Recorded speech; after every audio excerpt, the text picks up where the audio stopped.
आइए बच्चों, आपका फिर से स्वागत है। और आज हम परिसंचरण तंत्र के बारे में जानेंगे।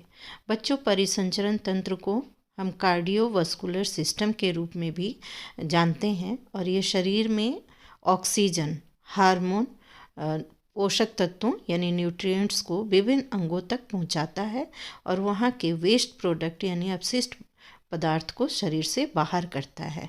इसमें हृदय, रक्तवाहिनियाँ और रक्त शामिल हैं। आइए हृदय के बारे में जानते हैं। हृदय एक पेशीय संरचना है जो हमारे सीने में स्थित होता है।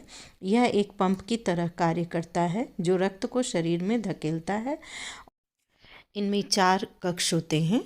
दाईं तरफ दायां आलिंद और नीचे दायां निलय, और बाईं तरफ ऊपर बायां आलिंद और नीचे बायां निलय। हृदय का दाहिना भाग शरीर से आने वाले अशुद्ध यानी जिसमें ऑक्सीजन की कमी होती है उस रक्त को रिसीव करता है और इसे ऑक्सीजनेट करने के लिए या शुद्ध करने के लिए फेफड़े में पंप करता है, तथा बायां हिस्सा फेफड़े से शुद्ध या जिसमें ऑक्सीजन होते हैं उस ब्लड को रिसीव करता है तथा शरीर के विभिन्न भागों में भेजने के लिए पंप करता है। अब दूसरा अंग है आर्टरीज। इसे धमनियाँ भी कहते हैं। धमनियाँ वो रक्त वाहिनियाँ होती हैं जो हृदय से शुद्ध रक्त यानी जिसमें ऑक्सीजन मिली हुई होती है उसको लेकर शरीर के विभिन्न कोशिकाओं, ऊतकों और अंगों तक पहुंचाती है। इनकी दीवार मोटी और लचीली होती है जो ब्लड प्रेशर को मेंटेन करती है तथा आवश्यक रक्त का प्रवाह करती है।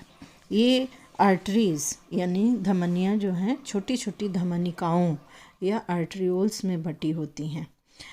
तीसरा अंग है कैपिलरीज। इन्हें केशिकाएं कहते हैं। ये रक्त केशिकाएं थोड़ी आकार में छोटी होती हैं और ये धमनिकाओं यानी कि आर्टरियोल्स और वेन्यूल्स यानी धमनिकाओं और शिराओं को जोड़ने का काम करती हैं तथा ऑक्सीजन, पोषक तत्व जो अपशिष्ट पदार्थ होते हैं उसका रक्त एवं ऊतकों के मध्य आदान प्रदान का कार्य करती हैं। केशिकाओं की दीवार पतली होती है जिससे पदार्थों का आदान प्रदान आसानी से हो सके।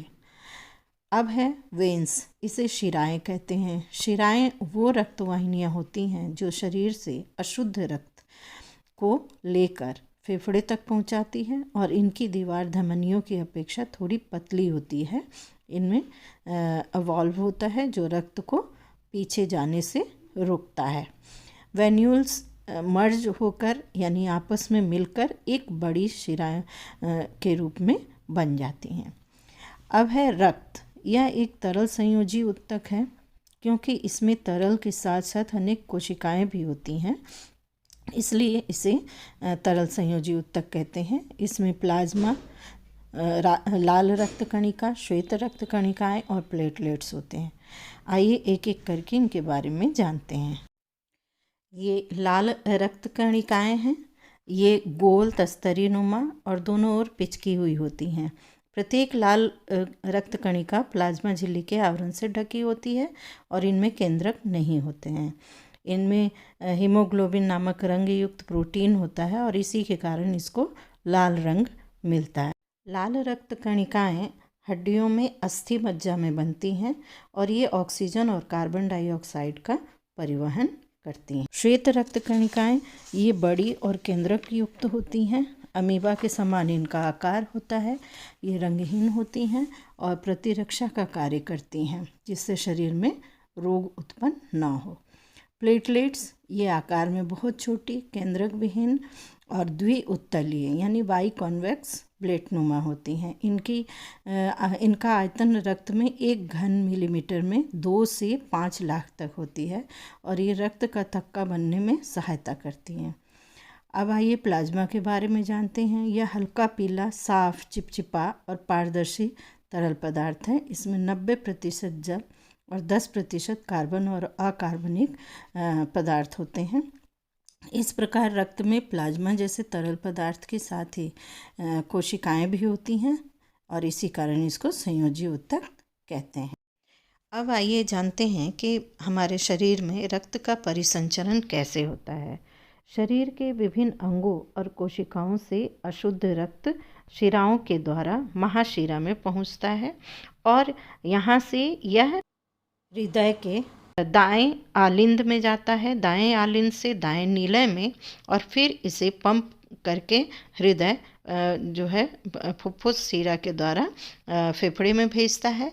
फेफड़े में इसमें ऑक्सीजन और कार्बन डाइऑक्साइड का आदान प्रदान होता है। ऑक्सीजन मिला हुआ रक्त शुद्ध हो जाता है और वो फिर से फुफ्फुस धमनी के द्वारा हमारे हृदय के बाएं आलिंद में आता है, फिर निलय में, फिर पंप के द्वारा या महाधमनी के द्वारा शरीर के विभिन्न अंगों में भेजा जाता है। तो बच्चों, आपने परिसंचरण तंत्र को और परिसंचरण क्रिया को समझ लिया है। अगर समझ आ गया है तो हमारे वीडियो को लाइक करें, शेयर करें। धन्यवाद।